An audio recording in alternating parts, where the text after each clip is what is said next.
Loana Petrucciani.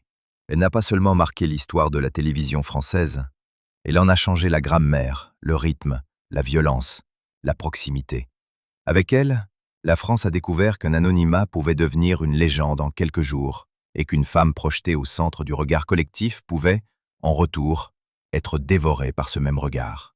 Aujourd'hui, ce n'est plus l'icône sulfureuse, la gagnante de Loft Story, ni le symbole d'un tournant médiatique que l'on contemple. C'est une absence immense, troublante, presque irréelle. Et derrière cette disparition, une question demeure, lourde, impossible à évacuer. Que laisse Loana à la France, au-delà du scandale, au-delà des archives, au-delà des jugements rapides? Au moment où ce récit est écrit, un fait est établi. Loana Petrucciani a été retrouvée morte à Nice le 25 mars 2026, à l'âge de 48 ans. Ses obsèques sont annoncées pour le vendredi 10 avril 2026 à 11 h à la cathédrale Sainte-Réparate de Nice. La cérémonie doit être ouverte au public avant une crémation prévue dans l'intimité de la famille et des proches. Ainsi, la France ne lit pas encore le compte-rendu d'une cérémonie achevée. Elle se tient dans ce moment suspendu, juste avant l'adieu, quand les hommages affluent, quand les souvenirs se réveillent, quand l'émotion devance encore le rituel. C'est précisément dans cet entre-deux que se joue quelque chose de plus fort qu'un simple fait divers. La reconnaissance tardive d'une femme qui a tout donné à la machine médiatique et à qui cette machine n'a jamais vraiment rendu la paix. Le choc a été d'autant plus violent que la scène de la découverte semble porter en elle toute la tristesse silencieuse d'une fin solitaire. Selon les premiers éléments rendus publics, Loana a été retrouvée sans vie à son domicile de Nice, près de la gare, plusieurs jours après son décès, après l'alerte donnée par une voisine inquiète de ne plus la voir. À ses côtés se trouvait aussi son chien, retrouvé mort lui aussi. L'autopsie a écarté l'intervention d'un tiers. Les magistrats ont évoqué une plaie superficielle du cuir chevelu, compatible avec l'hypothèse d'une chute, tout en précisant que la cause exacte du décès n'était pas encore définitivement établie et pouvait relever d'une origine médicale ou toxique. Comment ne pas être bouleversé par ce contraste? D'un côté, la femme qu'un pays entier a portée au pinacle. De l'autre, le silence fermé d'un appartement, la porte qu'on n'ouvre plus, et l'inquiétude d'un voisin devenu, trop tard, la dernière passerelle vers le monde. Et c'est peut-être ici que commence réellement cette histoire. Non pas en 2026, non pas devant une cathédrale, ni devant les articles nécrologiques, mais dans la question qui colle à Loana depuis un quart de siècle. Que devient un être humain après avoir été transformé en événement national? Nous aimons croire que la célébrité élève, protège, répare. Nous aimons raconter qu'elle compense les blessures anciennes par des applaudissements neufs. Mais Loana, justement, a incarné l'inverse. Elle a été la preuve vivante que l'instant où une nation vous adore peut aussi être l'instant où elle commence à vous déposséder de vous-même. Et lorsqu'on se prépare aujourd'hui à lui dire adieu, ce ne sont pas seulement les souvenirs d'une émission culte qui remontent. C'est aussi une immense gêne collective. Comme si, au fond, le pays tout entier se regardait dans un miroir qu'il aurait longtemps préféré éviter. En 2001, Loana n'avait que 23 ans. Le 26 avril, elle entre dans Loft Story, première grande adaptation française du format Big Brother. En quelques semaines, elle devient bien davantage qu'une candidate. Elle devient un phénomène national. Sa présence, sa fragilité apparente, sa sensualité, sa manière de se donner sans filtre à l'image, tout contribue à faire d'elle le visage absolu de cette révolution télévisuelle. Le fameux épisode de la piscine avec Jean-Édouard, diffusé et disséqué dans toute la France, fige durablement son image dans l'imaginaire populaire. Le 5 juillet 2001, Loana remporte l'émission avec Christophe Mercy. La finale rassemble plus de 11 millions de téléspectateurs au pic et son nom s'impose définitivement dans la mémoire collective. Ce soir-là, la télévision n'a pas simplement couronné une gagnante. Elle a fabriqué, presque en direct, la première martyre glamour de la télé-réalité française. Après la victoire, tout s'accélère avec une brutalité presque irréelle. Loana s'installe dans la villa de Saint-Tropez gagnée avec Christophe Mercy, valeur d'environ 460 000 €, et M6 prolonge le phénomène avec L'été de Loana, une pastille quotidienne de 5 minutes diffusée pendant l'été 2001. Quelques mois plus tard paraît son autobiographie « Elle m'appelait Miette », qui dépasse les 100 000 exemplaires vendus. Puis vient la musique. Comme je t'aime atteint la 18e place des classements français, Obsession, la 67e. À relire froidement cette succession de faits, on pourrait croire à une ascension classique, à l'itinéraire presque logique d'une célébrité née sur écran. Mais ce serait oublier la vitesse, la violence, l'absence de protection, l'impréparation absolue de mondes médiatiques qui inventaient de nouvelles vedettes sans savoir, ou sans vouloir savoir, comment les laisser survivre à leur propre surexposition. Car Loana n'a jamais seulement été célèbre. Elle a été offerte au regard public comme une matière première. Les unes de magazines, les commentaires sur son corps, les moqueries, les fantasmes, les moralismes hypocrites, les emballements cruels. Tout cela ne formait pas un décor autour de sa vie. Tout cela faisait système. Longtemps, son image a été exploitée comme on exploite un personnage plus que comme on accompagne une personne. Des années plus tard, plusieurs analyses de presse sont revenues sur cette responsabilité collective, allant jusqu'à décrire Loana comme une figure sacrificielle de la télé-réalité française, puis, après sa mort, comme une femme encore traitée à travers l'exploitation, la projection et l'abandon. Ces mots sont durs, mais ils frappent juste. Peut-on dire adieu à Loana sans admettre que son histoire raconte aussi l'histoire d'un pays fasciné par la chute de celle qu'il a lui-même élevée? Ce qui bouleverse tant dans le retour du nom de Loana, ce n'est pas seulement la mort, c'est le souvenir très vif de sa douceur. Car au milieu du vacarme, au milieu des polémiques, au milieu des interprétations parfois sordides, beaucoup de Français n'ont jamais cessé de voir en elle autre chose qu'un scandale ambulant. Ils voyaient un visage ouvert, presque enfantin par moments, une femme qui semblait demander au monde une chose très simple et pourtant presque impossible, être aimée sans être dévorée. Voilà pourquoi l'annonce de ses obsèques à Sainte-Réparate dépasse le simple cadre d'un agenda funéraire. Elle agit comme un rendez-vous moral. Une ville, une cathédrale, un matin d'avril, et soudain une nation entière confrontée à sa mémoire. Qui viendra? Des anonymes sans doute, des proches, d'anciens camarades du loft, des téléspectateurs devenus adultes, des femmes qui se reconnaîtront en elle, des hommes qui se demanderont, trop tard, ce qu'ils applaudissaient vraiment. La cathédrale Sainte-Réparate n'est pas un décor anodin dans un récit pareil. C'est un lieu ancien, majestueux, presque immobile, exactement l'inverse de la télévision qui découpe, accélère, monte, humilie et passe à autre chose. Là où l'écran fragmente les êtres en séquences consommables, l'Église les rend à une temporalité lente, humaine, grave. Et c'est ce contraste qui rend l'image si forte, même avant la cérémonie. Loana, femme de surexposition permanente, raccompagnée pour son dernier voyage dans un lieu où le silence vaut davantage qu'un commentaire. N'est-ce pas déjà une forme de réparation symbolique? Pour la première fois peut-être, on ne la regardera pas pour savoir ce qu'elle va faire, avec qui elle va tomber, comment elle va déraper, de quelle manière elle va faire parler.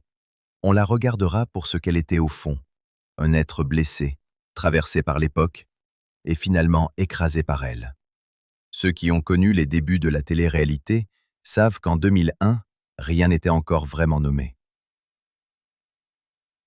On ne parlait pas comme aujourd'hui d'après-coup psychique, de violence du buzz, d'effet de meute, de monétisation du vulnérable, de prédation émotionnelle. On disait seulement que c'était nouveau, fascinant, populaire, incroyablement moderne. Loana servit de passage entre deux mondes. L'ancien vedettariat, encore filtré par les maisons de disques, les agents, les castings, et le nouveau, où une jeune femme pouvait devenir mythique simplement parce qu'elle vivait sous caméra. C'est vertigineux, c'est historique, et c'est terrible aussi, parce qu'un prototype paie souvent pour tous ceux qui viennent après lui. La France a découvert avec Loana la puissance phénoménale de l'intime mis en spectacle. Mais a-t-elle compris, à ce moment-là, le prix humain d'une telle découverte? Rien n'est moins sûr. Les années suivantes n'ont jamais vraiment permis à Loana de redevenir simplement Loana. Chaque tentative de retour était observée comme un épisode de plus. Chaque blessure se retrouvait commentée. Chaque disparition inquiétante devenait un feuilleton. Chaque réapparition sur un plateau avait quelque chose d'un retour de fantôme. Le public reconnaissait le prénom, retrouvait le visage, mais ne semblait plus toujours voir la personne réelle derrière la silhouette devenue symbole. Les nécrologies récentes rappellent d'ailleurs une fin de vie marquée par les violences subies, les hospitalisations, les tentatives de suicide et les va-et-vient entre exposition médiatique et retrait douloureux. Ce n'est pas un détail périphérique, c'est le cœur sombre du récit. Parce qu'au fond, ce n'est pas seulement une célébrité qui est morte, c'est une femme qu'on a regardée souffrir pendant des années sans parvenir, collectivement, à transformer ce regard en protection. Alors, que signifieront ces obsèques ouvertes au public? Sans doute bien plus qu'un dernier rassemblement. Elles ressembleront à un étrange tribunal du silence. Il n'y aura pas d'accusé à la barre, bien sûr. Pas de verdict officiel. Pas de coupable unique. Et pourtant, chacun apportera quelque chose avec lui. Ses souvenirs, ses remords, son attachement sincère, sa curiosité ancienne, peut-être même sa honte. Sous les voûtes de Sainte Réparate, les bouquets n'auront pas seulement valeur d'hommage, ils auront aussi valeur d'aveu. Aveu que Loana comptait. Aveu qu'elle a fondé quelque chose dans l'histoire médiatique française. Aveu surtout qu'il a fallu sa mort pour que beaucoup retrouvent enfin les mots de la tendresse et du respect que sa vie n'avait pas toujours reçus. N'y a-t-il pas là une ironie déchirante? Il faut parfois que la lumière s'éteigne pour que le visage apparaisse enfin sans déformation. Les hommages qui montent déjà depuis l'annonce de sa disparition vont d'ailleurs dans ce sens. Ce qui frappe, ce n'est pas seulement la tristesse, mais la nature de cette tristesse. On ne pleure pas uniquement une ancienne vedette de ME6. On pleure une pionnière. On pleure une femme que beaucoup considèrent aujourd'hui comme la première à avoir montré, avant tout le monde, ce que la télévision pouvait faire au réel lorsqu'elle l'avalait sans précaution. Les articles consacrés à sa mort reviennent tous, d'une manière ou d'une autre, sur cette idée. Loana a ouvert une ère, puis elle a été abandonnée dans ses ruines. C'est pour cela que ces obsèques prennent une dimension nationale. La France ne vient pas seulement saluer un prénom culte, elle vient affronter une part de son propre passé médiatique. Un passé fait d'adoration instantanée, de voyeurisme rentable et de compassion arrivée beaucoup trop tard. Il faut aussi regarder en face le mécanisme le plus cruel de cette histoire. Loana a souvent été racontée comme si elle n'avait été que la conséquence de ses excès personnels, comme si tout pouvait se réduire à une succession de mauvais choix. Or, les lectures récentes de son parcours rappellent quelque chose de plus profond et de plus inconfortable. La célébrité qu'il a emportée n'était pas une célébrité ordinaire, mais une célébrité industrielle, fondée sur la captation constante de l'intime, la répétition du commentaire, la marchandisation de la faille. En d'autres termes, Loana n'a pas seulement vécu des drames, elle les a vécus à l'intérieur d'un dispositif qui savait en tirer profit. Voilà pourquoi son nom serre autant la gorge aujourd'hui, parce qu'en le prononçant, on ne pense pas seulement à une femme disparue. On pense à une expérience collective dont les conséquences humaines ont été sous-estimées, voire niées pendant des années. Et pourtant, malgré tout cela, malgré les drames, malgré la brutalité des récits qu'on a plaqués sur elle, quelque chose de lumineux résiste dans la mémoire de Loana. Peut-être est-ce ce mélange rare de candeur et de courage. Peut-être est-ce le souvenir d'une femme qui, au lieu de composer un personnage inaccessible, s'est laissée voir avec une intensité presque désarmée. Peut-être est-ce cette contradiction qui la rend si impossible à oublier. Loana était à la fois le produit d'une époque et la preuve vivante de sa violence. Elle était une image populaire et, en même temps, un être bien plus fragile que l'image. On comprend alors pourquoi son histoire continue de bouleverser des gens qui n'ont même pas suivi le loft à l'époque. Il y a dans sa trajectoire quelque chose d'universel. Le besoin d'amour, la peur de l'abandon, la confusion entre être vue et être comprise. Qui n'a jamais senti, à une autre échelle, le gouffre entre ces deux choses? À Nice, le 10 avril, lorsque les portes de Sainte Réparate s'ouvriront, il y aura probablement dans l'air une émotion très particulière, différente des grandes funérailles de stars d'autrefois. Pas le faste, pas le protocole qui écrase, pas l'écrin spectaculaire d'une légende installée. Ce sera autre chose. Une émotion plus nue, plus moderne, plus douloureuse aussi, parce qu'elle viendra de sentiments mêlés. De l'affection, bien sûr, de la nostalgie, mais aussi la conscience diffuse d'une injustice. Loana n'a jamais cessé d'être regardée. La vraie question est de savoir à quel moment elle a cessé d'être accompagnée. Et ce questionnement, justement, accompagnera le fils comme une ombre discrète. Dans le recueillement, chacun entendra peut-être au fond de lui cette interrogation que sa vie impose avec une force terrible. Combien de fois une société peut-elle transformer une fragilité en spectacle avant de comprendre qu'elle participe elle-même à la chute? Il serait trop facile, maintenant qu'elle n'est plus là, de se contenter d'une compassion esthétique. Quelques archives, quelques violons, quelques formules bien senties sur une pionnière incomprise. Ce serait encore une manière de la consommer. La vérité demande davantage. Elle exige de reconnaître que Loana a été la première grande star française née d'un dispositif qui promettait l'authenticité tout en organisant la surexposition, qu'elle a subi un sexisme massif, un regard social impitoyable et une exploitation continue de ses failles. Et qu'en retour, la société n'a pas su inventer un langage à la hauteur de sa souffrance. Voilà pourquoi l'annonce de ses obsèques émeut tant. Parce qu'elle arrive comme un révélateur moral. Parce qu'elle oblige chacun à se demander non seulement ce qu'il a ressenti pour Loana, mais ce qu'il a accepté, applaudi, relayé ou minimisé en la regardant vivre, puis tomber. Il y a aussi dans cette disparition une image que beaucoup n'oublieront pas, celle de son petit chien retrouvé mort auprès d'elle. Détail insoutenable, presque impossible à commenter sans se briser soi-même, et pourtant détail révélateur de la solitude absolue dans laquelle la fin est survenue. Ce n'est pas une scène de cinéma, pas une dernière séquence fabriquée pour émouvoir. C'est au contraire ce que la réalité a de plus nu, de plus glacé, de plus irréparable. Et c'est peut-être là que tombe définitivement le masque du vedettariat. À la fin, il ne reste ni les couvertures de magazines, ni les classements musicaux, ni les plateaux, ni les scandales recyclés. Il reste un appartement fermé, un corps qu'une voisine fait retrouver, un animal fidèle qui ne l'a pas quitté, et tout un pays qui réalise soudain, dans un sursaut tardif, que derrière le prénom monument se cachait une femme qui n'aura peut-être jamais trouvé de lieu vraiment sûr où poser sa fatigue. Alors oui, la France sera bouleversée le 10 avril à Nice. Non, pas seulement parce qu'une ancienne star de la télé-réalité sera conduite vers sa dernière demeure symbolique, mais parce qu'avec Loana s'en va une part trouble, fondatrice et profondément humaine de notre histoire contemporaine.